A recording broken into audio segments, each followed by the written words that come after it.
Hello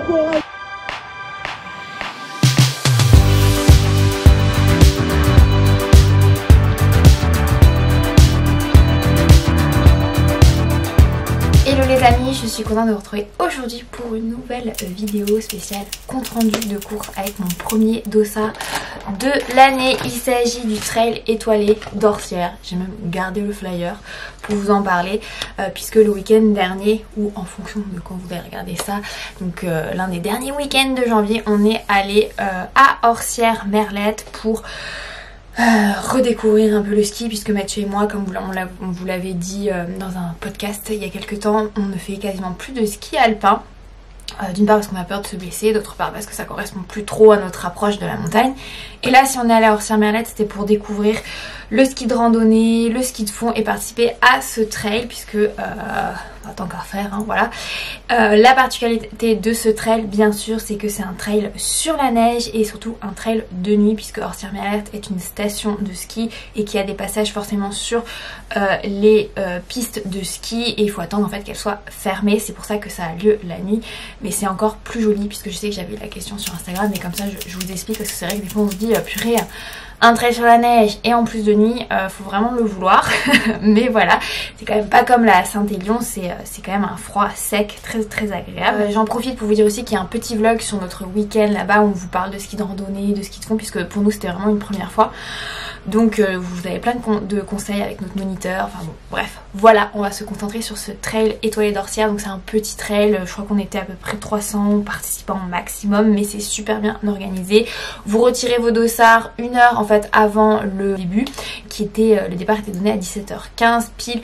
Donc je crois que les pièges ferment vers 16h30 et que les pistes ferment vers 17h. Donc c'est un petit dossard, j'essaierai de vous le montrer parce que je l'ai pas là, j'ai pensé à ça mais j'ai pas pensé au dossard.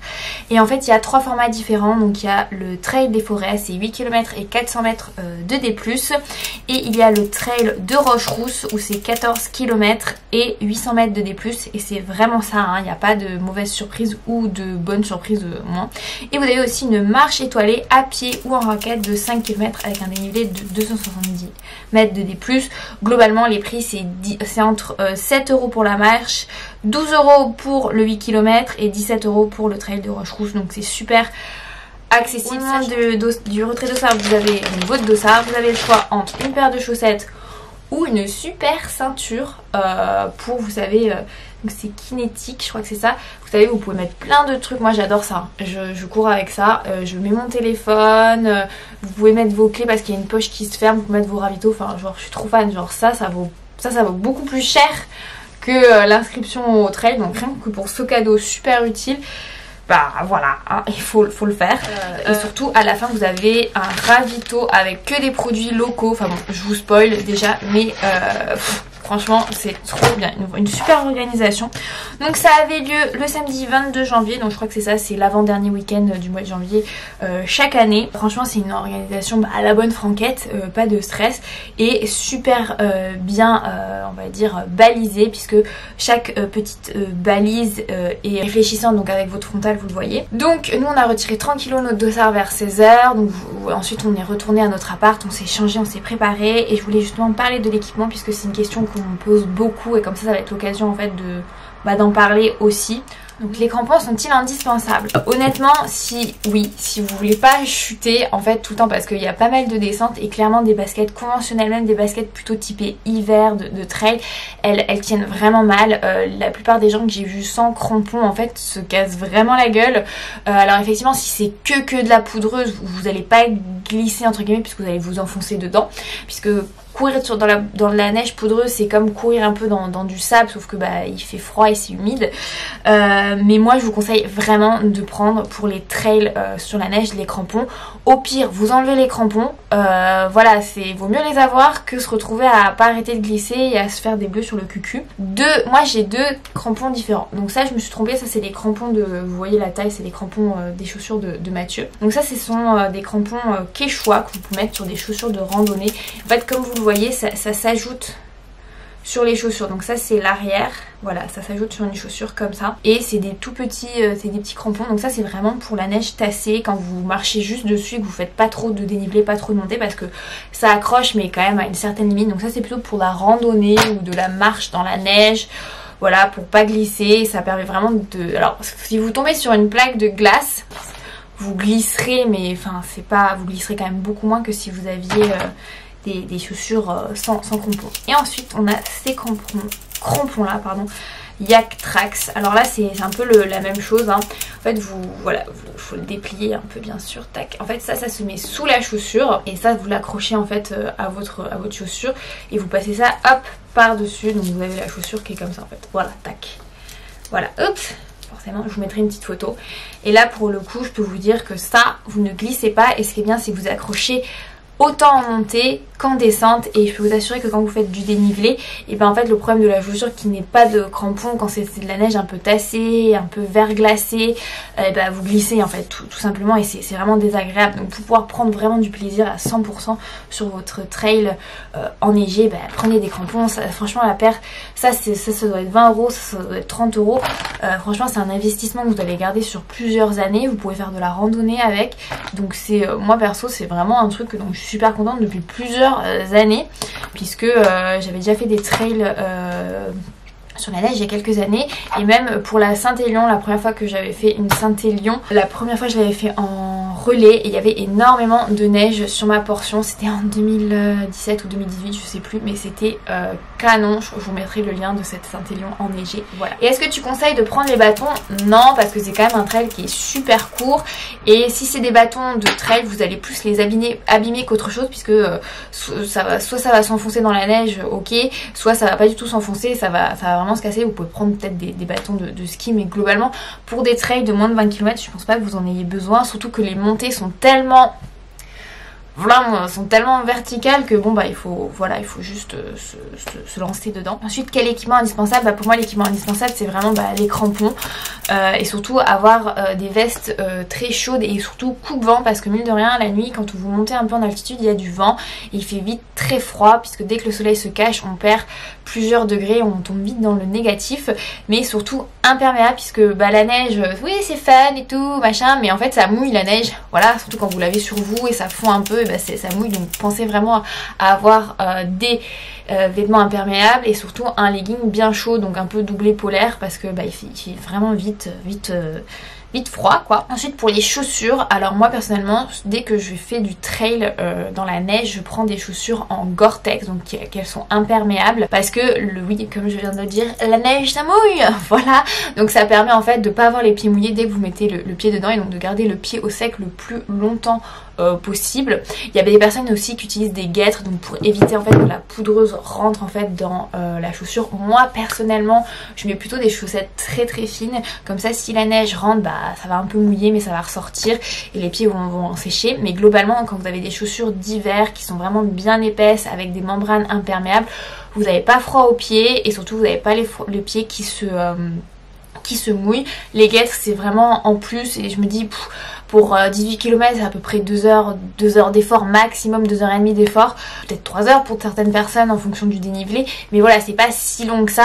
Je veux dire c'est pas un trail où on part 10 heures avec les pieds mouillés. Bien sûr les crampons, et voilà surtout des vêtements bien chauds, et les baskets, voilà moi je prends des vieilles baskets, voilà c'est donc des baskets d'hiver imperméables, mais des vieilles parce que voilà je vais foutre des crampons dessus, je vais aller dans la neige, voilà je mets pas forcément des baskets toutes neuves pour aller crapahuter dans la neige, faut pas déconner non plus. Ensuite, est-ce que les vêtements Caritra sont réellement chauds rapport qualité-prix? Alors pour moi, les vêtements d'hiver incontournables, les deux marques vraiment que je ne vais que porter, c'est Caritra et Odlo. Pour moi c'est vraiment des vêtements de référence. Je veux dire Caritra c'est une marque scandinave, donc voilà, et je pense que ça tout s'explique, hein. Mais pour moi c'est vraiment les vêtements de référence pour avoir bien chaud. Ça se met pour le ski de fond, tous les types de sports d'hiver, mais aussi pour le running, la rando en hiver, c'est vraiment top. Ensuite, est-ce que c'est dur de courir dans la neige? ça dépend comment la neige elle est en fait, on va dire. Si c'est de la poudreuse et je vous mets des vidéos en même temps, bah c'est une galère sans nom quoi, ça va vous faire les chevilles, voilà, c'est pour ça que les crampons c'est reposant en soi, mais dans la poudreuse, tous les cas c'est comme courir dans du sable comme je disais. Après dès que la neige est un peu tassée, un peu damée, c'est beaucoup plus facile, mais voilà, il faut vraiment tac tac tac bien enfoncer les pieds forcément avec les crampons pour pas glisser, surtout en montée. Mais après je trouve ça tellement agréable en descente, puisque quand vous avez une bonne accroche grâce à ça, c'est comme courir sur du sable mouillé, et encore on s'enfonce moins que sur du sable mouillé quand elle est damée en descente. C'est hyper moelleux, c'est super agréable, c'est vraiment top. Après, faut-il un entraînement spécifique pour pratiquer le trail enneigé? Bah comme vous voyez, nous on habite à Montpellier, il fait un beau soleil, il fait 12 degrés, autant vous dire que je n'ai pas du tout d'entraînement spécifique. Voilà, c'est une fois dans l'année, c'est fun, on est là pour s'amuser, on n'est pas là pour battre des chronos, même s'il y a des personnes qui forcément étaient là pour ça, nous c'était pas le cas. On était vraiment là pour s'amuser, pour profiter des étoiles.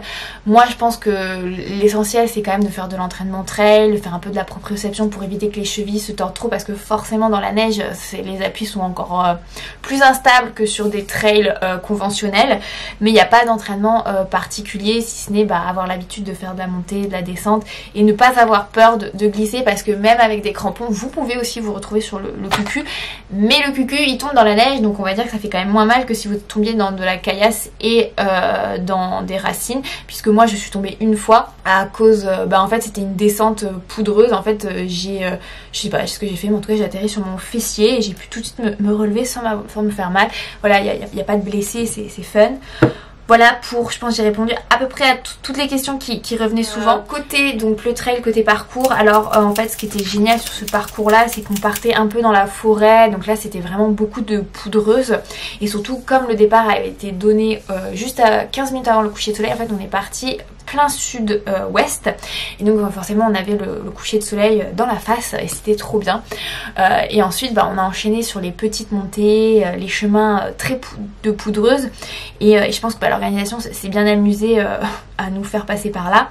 Et ensuite on a eu quelques passages sur des pistes de ski. Nous le trail de Rocherousse, en fait on se séparait je crois au 5e kilomètre du trail des Forests, et après on s'attaquait à une montée. En fait globalement ça a de 0 à 4, ça a fait que un peu monter, descendre. C'était beaucoup de poudreuse, donc assez difficile on va dire de courir dedans, parce que comme vous voyez il faut c'est hyper énergivore, hein. Faut lever beaucoup les jambes. Pour ça je te signale.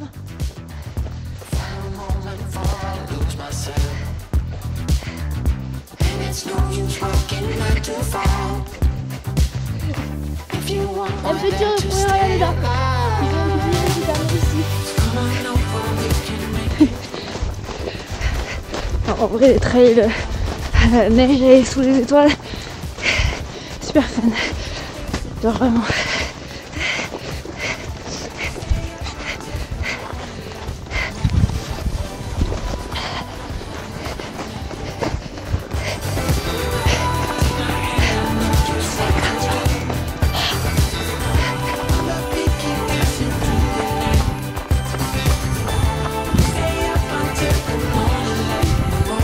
C'est parti déjà.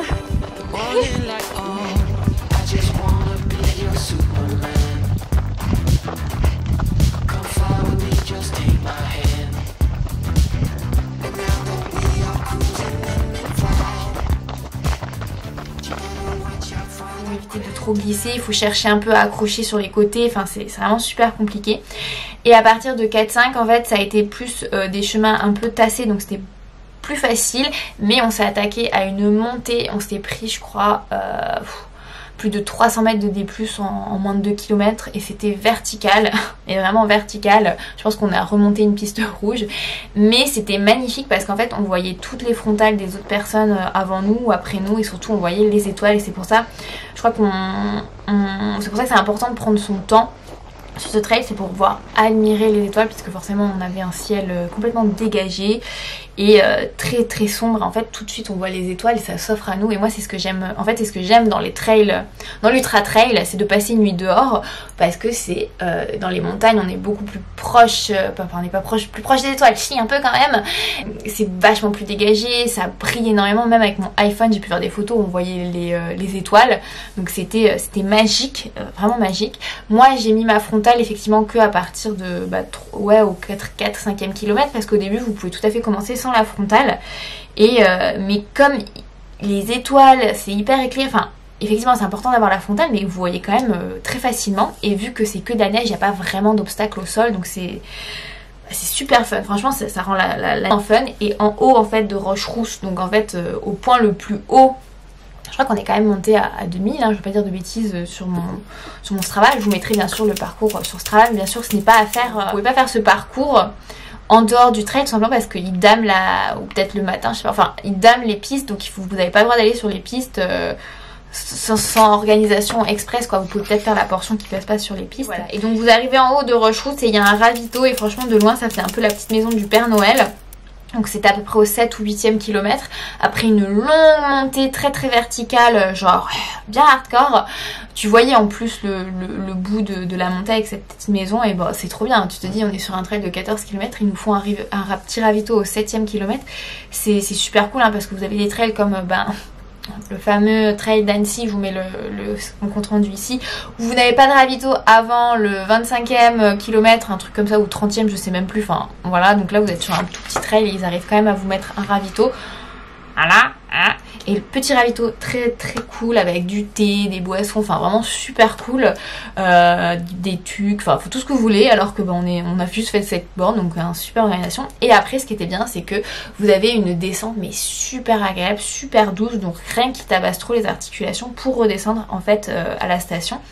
Bon après vous avez des petits twists avec des petits coups de cul, de nouveau un peu de poudreuse. On va dire que le dernier kilomètre est un peu le kilomètre surprise pour vous faire finir comme il se doit ces 800 mètres de D+, et ces 14 bornes. Et puis vous arrivez, vous retournez sur la place des drapeaux et vous passez la ligne d'arrivée, et surtout vous avez ce ravito de fin du génialissime. Et en plus il y avait des options végétariennes, donc il y avait des brownies, du fromage, il y avait des petits feuilletés aux épinards, à la ricotta ou juste à la patate. Bon, vous avez aussi forcément un peu de saucisson, mais vous pouviez choisir en fait vos petites box ravito. Enfin c'était vraiment trop trop bien.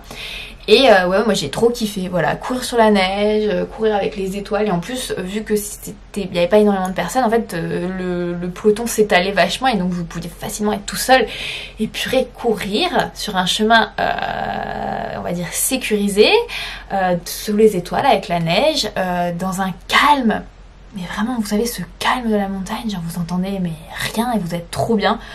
Oh, c'était trop cool, c'était vraiment magique, ouais c'est ça, magique et féerique. D'ailleurs j'adore leurs photos, c'est pour ça que je l'ai pris, j'adore sa photo, parce que vous voyez la station, vous voyez les étoiles, vous voyez le petit monsieur là qui court, enfin c'est ou qui marche, et c'est trop trop bien. Et ce qui est cool, c'est qu'il y a vraiment des formats pour tout le monde. Je veux dire, si vous voulez courir, vous pouvez. Si vous avez une personne qui aime pas courir, vous pouvez faire la version marche. Donc voilà, il n'y a pas de pression, c'est vraiment super cool. Donc moi je vous le recommande vraiment. Nous ça a été 100% plaisir. C'est sûr que je pense que j'en referai un. Si je me suis dépêchée de vous faire le compte rendu, c'est tout simplement parce que c'est vraiment la saison actuellement des trails étoilés, ou des trails enneigés, ou des trails sous les étoiles, ou les trails blancs comme on dit. Donc il faut y aller, il faut se lancer. N'hésitez pas, bah dis donc, n'hésitez pas à regarder dans les stations de ski près de chez vous quand est-ce qu'ils en organisent, parce que c'est vraiment entre janvier et février, peut-être mars, qu'ils ont lieu. Voilà, moi franchement c'est une expérience que je vais renouveler avec plaisir, et je remercie encore Orsière Merlette parce que c'était vraiment fun. Voilà, il y a aussi une version été, j'en profite si jamais vous êtes dans la région, qui a lieu le 6 août 2022, ça s'appelle le 5e trail des lacs d'Orsière, puisqu'il y a pas mal de lacs. On en a vu, ils étaient glacés sous la neige, forcément, en ski de rando. Pensez à regarder mon vlog, je mettrai le lien soit ici, soit dans la barre d'infos, parce que peut-être qu'il ne sera pas encore publié. Vous avez donc 3 formats. non 4 formats, 42 km 2650 mètres de D+, 24 km 1550 mètres de D+, 10 km 550 mètres de D+, et 1 km vertical. Donc vous avez vraiment le choix. Voilà. Je vous glisse aussi forcément le Strava. N'hésitez pas d'ailleurs aussi à me suivre sur Instagram. Voilà, c'était le kiff, c'était vraiment super bien. N'hésitez pas à me dire en commentaire si vous avez déjà couru un trail blanc et si vous avez d'autres conseils à ajouter bien sûr, ou même juste un trail blanc à partager pour les personnes qui ont envie d'en faire cette année. Et écoutez, pensez à vous abonner, à laisser un petit like sur cette vidéo et je vous dis à très vite. Bye bye.